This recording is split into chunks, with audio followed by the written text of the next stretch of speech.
Friends, ಒಬ್ಬ ವ್ಯಕ್ತಿ ತನ್ನ ಮೊದಲ 20 ವರ್ಷಗಳಲ್ಲಿ ಶಾಲೆ ಕಾಲೇಜುಗಳನ್ನು ಮುಗಿಸುತ್ತಾನೆ. ಮುಂದಿನ 20 ವರ್ಷಗಳಲ್ಲಿ ಮದುವೆ, ಜಾಬ್ ಅಂತ ತನ್ನ ಆಯುಷ್ಯವನ್ನು ಕಳೆಯುತ್ತಾನೆ. ಆದರೆ ಒಮ್ಮೆ ಅವನು 40 ವರ್ಷಕ್ಕೆ ಬಂದ ನಂತರ ಒಬ್ಬ ಮೆಚೂರ್ಡ್ ಪರ್ಸನ್ ಆಗಿ ಬದಲಾಗುತ್ತಾನೆ. ಹೀಗಾಗಿ ಫ್ರೆಂಡ್ಸ್, ಒಬ್ಬ ವ್ಯಕ್ತಿಯ ನಿಜವಾದ ಜೀವನ ಶುರುವಾಗುವುದು ಅವನ 40ನೇ ವಯಸ್ಸಿನ ನಂತರ.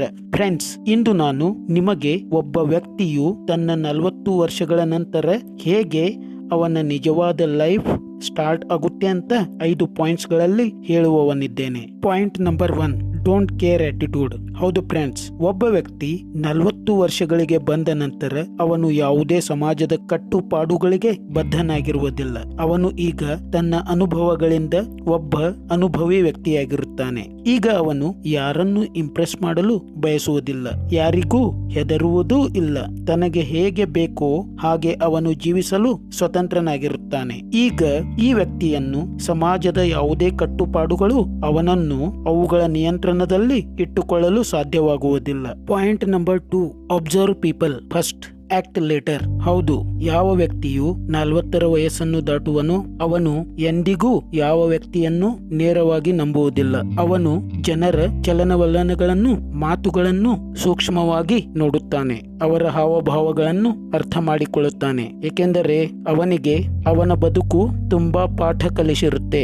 ಅವನು ಯಾರ ಜೊತೆಯೂ ಹೊಂದಾಣಿಕೆ ಮಾಡಿಕೊಳ್ಳ ಬಯಸುವುದಿಲ್ಲ, ರಾಜಿ ಮಾಡಿಕೊಳ್ಳ ಬಯಸುವುದಿಲ್ಲ. Point number 3, silence is hidden weapon. ಹೌದು, 40ರ ಹರೆಯದವನಿಗೆ ಈಗ ತಿಳಿದಿರುತ್ತೆ ನಿಜವಾದ ಪವರ್ ಶಬ್ದಗಳಲ್ಲಿಲ್ಲ, ಸೈಲೆನ್ಸ್ ನಲ್ಲಿದೆ ಎಂದು. ಇಷ್ಟು ದಿನಗಳವರೆಗೆ ಅವನು ಶಬ್ದಗಳಿಂದ ಜಗತ್ತನ್ನು ಗೆಲ್ಲಲು ಯತ್ನಿಸುತ್ತಿದ್ದನು.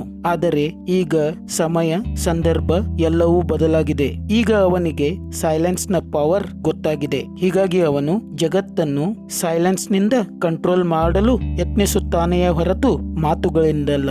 Point number 4, keep your financial matters private. ಹೌದು ಫ್ರೆಂಡ್ಸ್, ಒಬ್ಬ ವ್ಯಕ್ತಿ 40ರ ವಯಸ್ಸನ್ನು ದಾಟಿದ ನಂತರ ಅವನು ತನ್ನ ಫೈನಾನ್ಸಿಯಲ್ ಮ್ಯಾಟರ್ ಅನ್ನು ಯಾರ ಜೊತೆಯೂ ಹಂಚಿಕೊಳ್ಳುವುದಿಲ್ಲ. ಅವನಿಗೆ ಈಗ ಗೊತ್ತಾಗಿರುತ್ತೆ ಒಂದು ಒಳ್ಳೆಯ ಜೀವನ ನಡೆಸಲು ಹಣ ಎಷ್ಟು ಮುಖ್ಯ ಅಂತ. ಹೀಗಾಗಿ ಹಣದ ಬಗ್ಗೆ ಅವನು ತುಂಬಾ ಕಾಳಜಿ ವಹಿಸುತ್ತಾನೆ.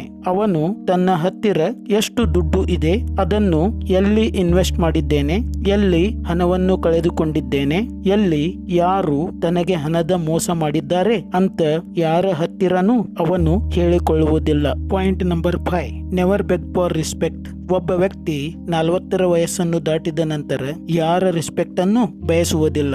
ಅವನಿಗೆ ಗೊತ್ತಿರುತ್ತೆ ಈ ಜಗತ್ತು ತನ್ನ ಅಗತ್ಯತೆಗನುಸಾರವಾಗಿ ರೆಸ್ಪೆಕ್ಟ್ ಕೊಡುತ್ತದೆಯೇ ಹೊರತು ನಿಜವಾಗಿ ರೆಸ್ಪೆಕ್ಟ್ ಕೊಡಬೇಕು ಅಂತ ಅಲ್ಲ. ಹಾಗಂತ ಅವನು ತನ್ನ ಸೆಲ್ಫ್ ರೆಸ್ಪೆಕ್ಟ್ ಜೊತೆ ಎಂದೂ ಕಾಂಪ್ರಮೈಸ್ ಮಾಡಿಕೊಳ್ಳುವುದಿಲ್ಲ. ಜನರು ಕೊಡುವ ರೆಸ್ಪೆಕ್ಟ್ ಗಿಂತ ಅವನಿಗೆ ತನ್ನ ಸೆಲ್ಫ್ ರೆಸ್ಪೆಕ್ಟ್ನೇ ತುಂಬಾ ಮುಖ್ಯವಾಗಿರುತ್ತೆ. ಫ್ರೆಂಡ್ಸ್, ಒಬ್ಬ 40ರ ವಯಸ್ಸಿನ ವ್ಯಕ್ತಿಯ ಈ ಅನುಭವಗಳನ್ನು ನೀವು ಪಾಲಿಸಿದರೆ ನಿಮ್ಮ ಜೀವನದಲ್ಲಿಯೂ ಬದಲಾವಣೆಗಳಾಗುವುದು ಖಂಡಿತ ಅಂತ ಹೇಳ್ತಾ ಈ ಒಂದು ವಿಡಿಯೋವನ್ನು ಮುಕ್ತಾಯಗೊಳಿಸ್ತಾ ಇದ್ದೀನಿ. ಜೈ ಕರ್ನಾಟಕ.